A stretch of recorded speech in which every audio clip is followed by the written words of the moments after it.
Hello there and welcome. This is Mikhail or Michael speaking. Today I have a lot of things to say about Bakhmut and the possible Ukrainian counter-offensive, so let's jump straight to it. First of all, we will talk about the south of Bakhmut. Here is where the MiG-17 statue is located, and here is where heavy fighting between Russians and Ukrainians is commencing as of right now. Now, Ukrainians are reinforcing this sector and are building extensive trench line systems, so Russians have stalled on this front entirely. Going a bit to the east, Russians had recently captured a small city block right here. As you can see, their offensive here as well has been slowed down due to the extensive amount of Ukrainian troops used by Ukrainian command in this entire sector. As to reasons why that is happening, I would say because this sector right here holds extreme importance to Ukrainian forces, as it is basically a sector with only high-raised buildings. I would say that this sector right here is where HQs for most of the units are located. From here we go to this location where a lot of changes had happened. In the past few days, once again, Russians had captured this much territory here. And from Ulica Mariupolskaya, they had advanced and captured this territory here. From their latest conquests, we can mark this territory as recently captured.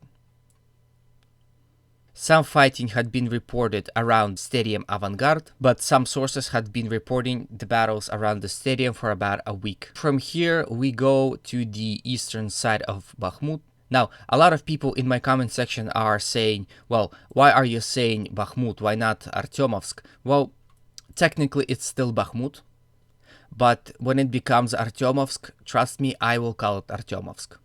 So as you can see, recently Russians had completely captured this sector right here. The whole front on the western side of the Bakhmutovka River had collapsed for the Ukrainians, and they had retreated. The Russians had also captured this much territory here, basically capturing the entire industrial zone of Bakhmut city. Here they are attacking along the railroad. They had recently captured the train stations here, and they are attacking along this railroad in attempt to capture train station here. Overall, we can see that the entire Ukrainian front in Bakhmut is collapsing. It would be safe to assume that Ukrainians were planning to take stronger defensive position along the railroad here, but it would seem that Russians are very keen on flanking them, thus forcing them to retreat further and further to the outskirts of the city. So I theorize that this entire sector right here will be captured fairly quickly by the Russians, as Ukrainians have almost no means to defend it. As Russians are closing in on both flanks, it would be harder and harder to reinforce forces that are located here. Going to the north, we see that the Russians had advanced in this sector as well, but again, their advance here is being somewhat slowed.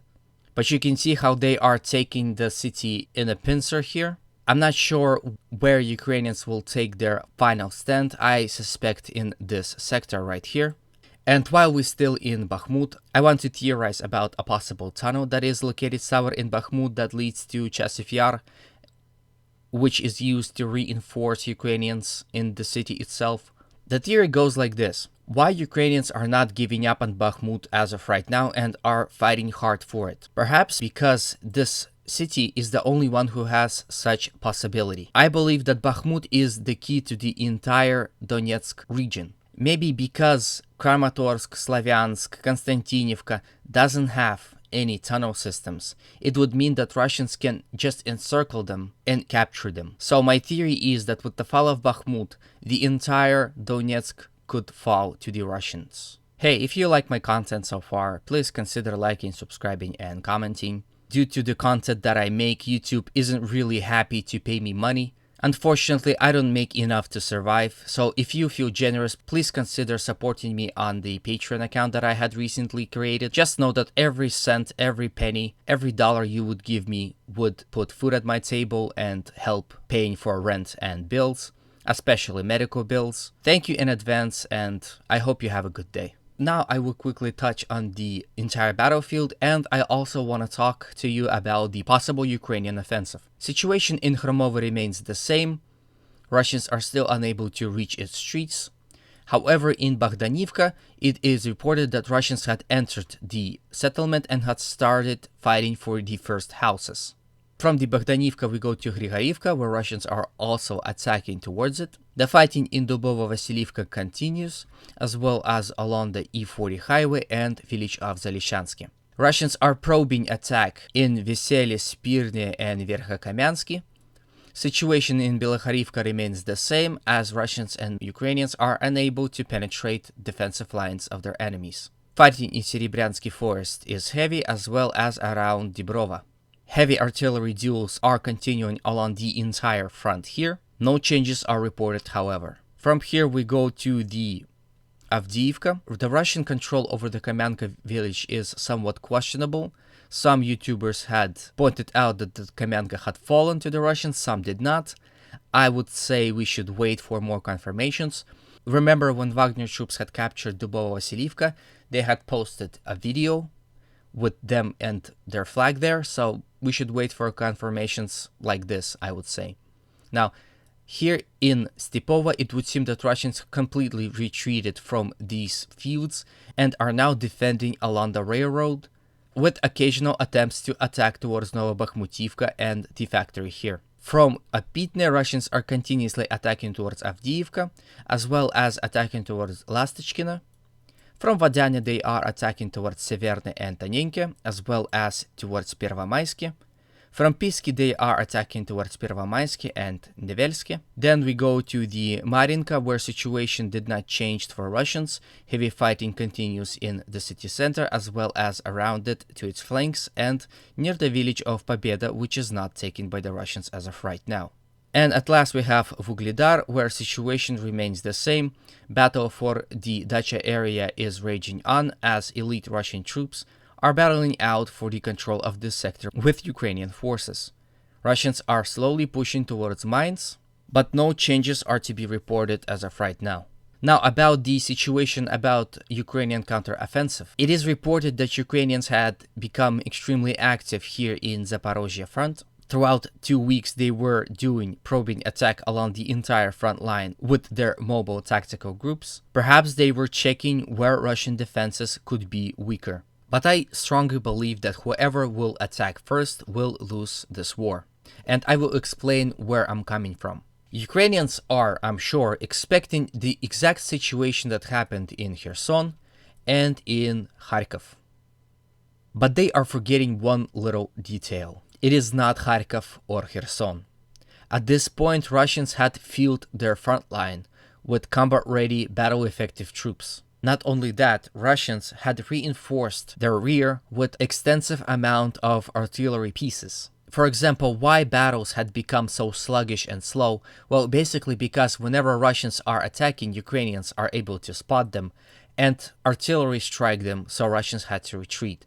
Same happened with Ukrainians, where they tried to attack along the E40 highway, got spotted by the Russians and were destroyed. And this is the situation along the entire front line. This is happening because both Russians and Ukrainians have resources and equipment to spot and destroy potential enemy advances. And that's why I believe that whoever will attack first will lose. Because, for example, if Ukrainians, like planned, will attack, like some speculate, will attack along the entire Zaporizhia front, they might have initial success, I'm sure. But Russians will quickly reinforce the front line and use its superiority in artillery and air force to completely annihilate whatever is trying to attack along those roads. So in my opinion, the way Russians can win is wait out. A lot of people in my comment sections had said that basically Bakhmut is the mid-rider, or I would say a trap, that Russians are luring Ukrainian forces here and destroying them. The only correlation that I can come up with in history is World War I, where the Western Front was stuck in the defensive style positional warfare for 2 years and the front line almost did not move. That exactly broke the German spine. They were not ready. They lost the war of attrition. and Ukraine will lose the war of attrition because the entire world cannot support Ukraine forever. If not for the entire world, their economy would have shut down in the first 5 months. Tell me in the comment section what you think about possible Ukrainian counteroffensive and who will win in this war. So this is the end of the video. I hope you liked it. I really enjoyed making this video and I want to do it as long as possible. Humanity has always caused me to condemn all violence against human beings. Hope you have a good day and always remember, Russia will be free.